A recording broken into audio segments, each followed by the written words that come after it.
Hello, welcome to Law Talk series, Nigerian's first online law talk show backwards solely for the purpose of educating and enlightening the masses of the duties, obligations, as well as the rights under the law. I am your anchor, Precious Toju Ukusanjia. Now, on this episode, I'm going to educate us on how to respond to a please invite. If you've been reading the newspapers and following the news headlines, you will not be surprised of the recent police activities, the modalities of operation. There have been a lot of harassment and assault and killing of innocent citizens by the police first. And we are not saying that all of them are guilty. We are not saying all the police are not doing the job. We're saying that majority of them are not complying with the directives of the law of the land, and we're also saying that they are not also carrying out the operation in the format or in the way they ought to carry out their operations. Now, last year there've been a protest. There was an End SARS campaign.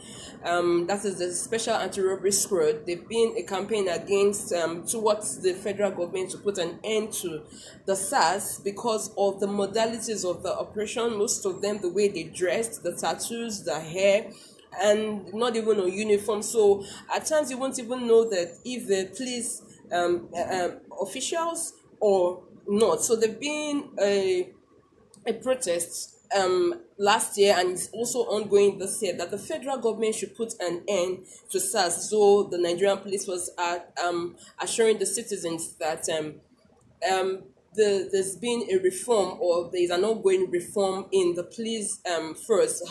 However, the citizens are not even feeling safe. The citizens are not even okay, in quotes, with that statement. Recently was the killing of Kolade Johnson, the young man who just went downstairs to watch a football match and could not get home to his family that day. And it's a very, very sad incident.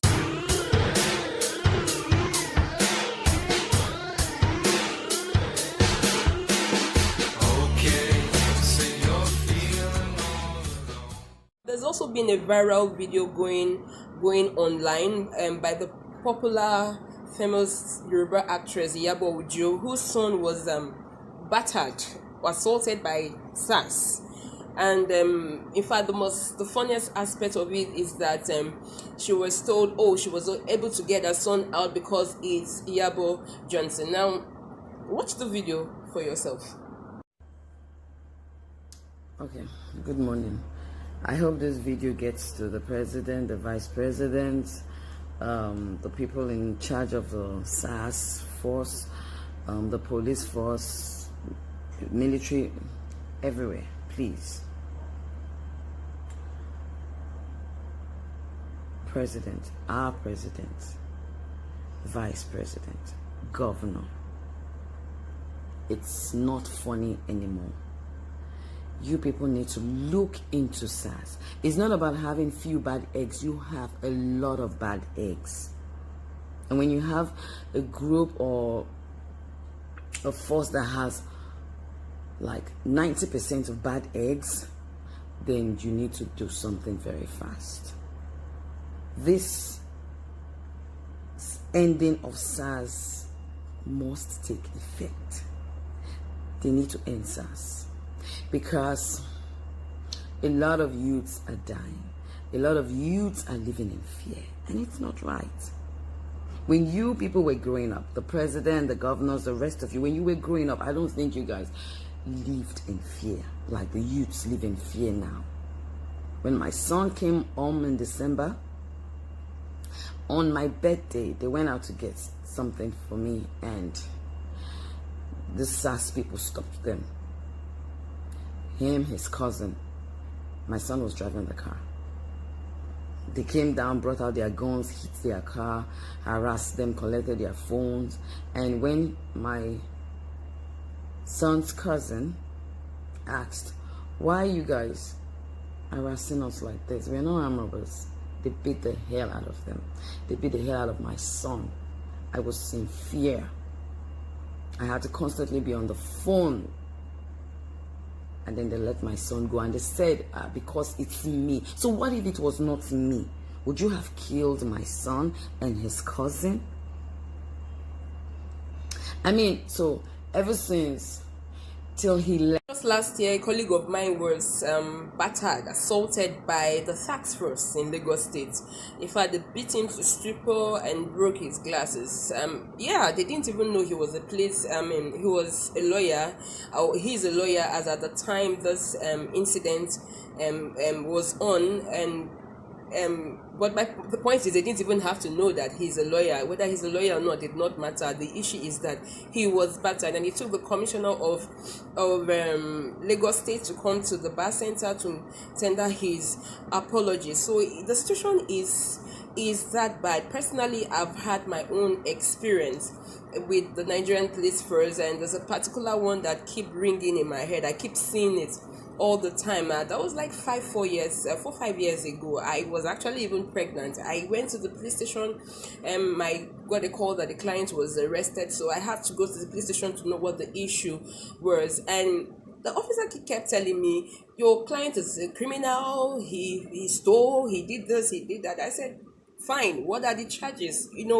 And this man cocked his gun against me. He actually brought out his gun and said he was not going to leave the police station that time. He was going to shoot me. And of course, I didn't leave. His colleague beckoned on him to drop the gun and all that. But I just thought to myself, imagine if it was a hideout, a hidden place. It was not in the police. I'm talking about this as a police a police station. So the issue of police now, and how to handle the situations, and how to handle yourself when you get caught up.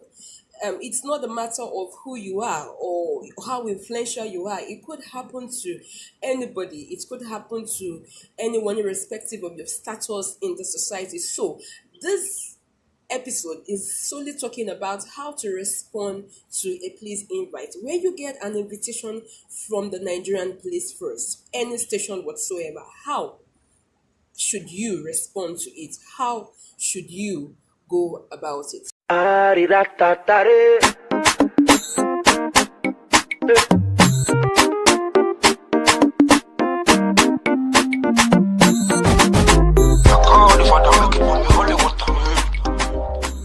First thing first, the Nigerian police force are to implement the laws of the land, and they are to investigate into solely criminal matters. Yes, we know that nowadays they get involved in civil matters and tend to be quasi-criminal and all that, but the police are solely designed and have the authority by virtue of the Constitution and the Police Act. They have the power to investigate any criminal activity whatsoever, get the person, the suspect arrested, and prosecute them before the court of law. It's only the court of law that has the power to actually pronounce a person guilty of a particular crime or not, based on the evidence that has been presented before the court. So how do you get a police invite?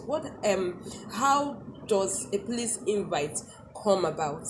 A police invite emerges if somebody has lodged a complaint at the police station against you, or there've been an incriminating activity that happened within your vicinity or where you stay, or when there is any complaint that has been lodged against you. You don't have to be the person directly involved. Once your name is mentioned, for example, if somebody beat up his wife and the wife dies, or there've been a robbery in your area, or there've been a beating up of somebody and the person is dead, or anything happened, or it could be at your place of work and something went wrong.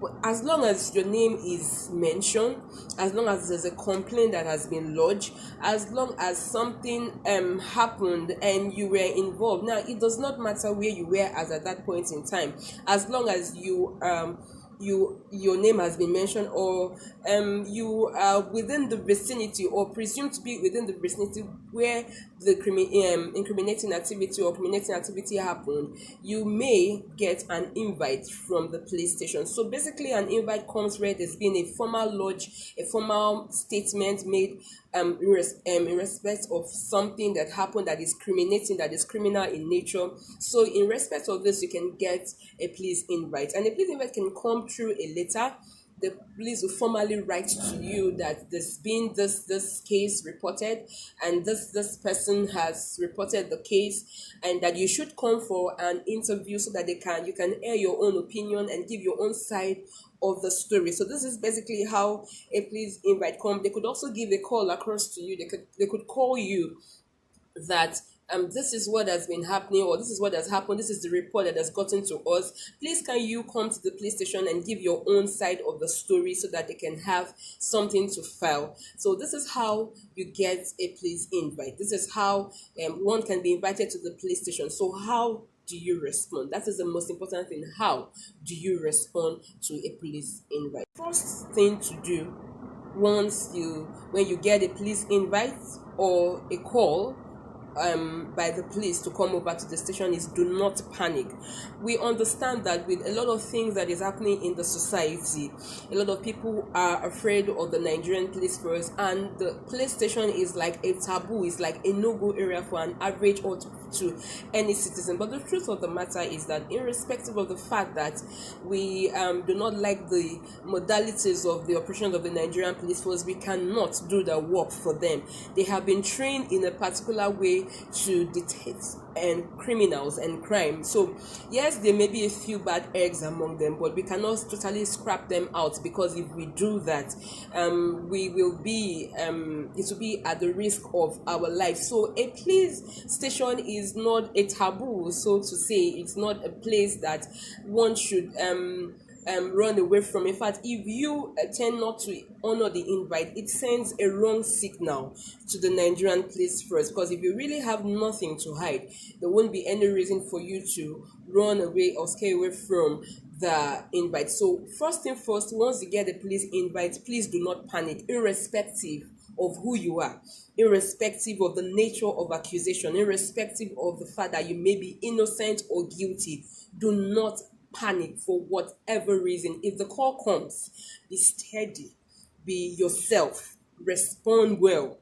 Tell them you will get back. The IPO, that is the inspecting police officer that we call, tell the person you will get back, you have heard. But do not panic. Do not shiver.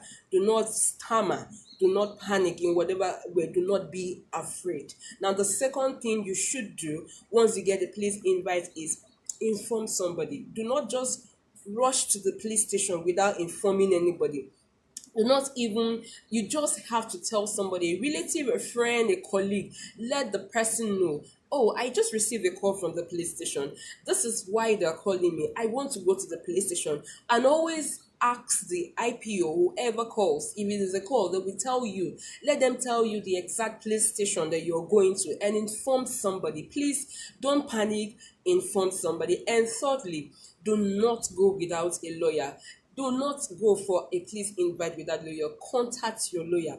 Ensure that you go with your lawyer, because before you go to the police station, there are certain things that your lawyer will ensure are in place before you go, and which I cannot disclose on this video. But you should contact your lawyer, let the lawyer know, and your lawyer could actually reschedule a meeting for you, or you could by yourself reschedule a meeting if you are not readily available as at the time they want you to come, or as at the time the call was put across to you. So how do you respond to a police invite? The first thing is do not panic. The second one is let somebody know. Let a relative let somebody know. Do not just go on your own. Somebody has to know that you're going to the police station, and contact your lawyer. Ensure to always go to the police station with your lawyer. Thank you very much for taking out your time to watch, and please do not forget to subscribe to my YouTube channel, Law Talk TV. And always do remember that information is not just key, it is the key, and ignorance is no excuse in law. Thank you for your time. Bye bye.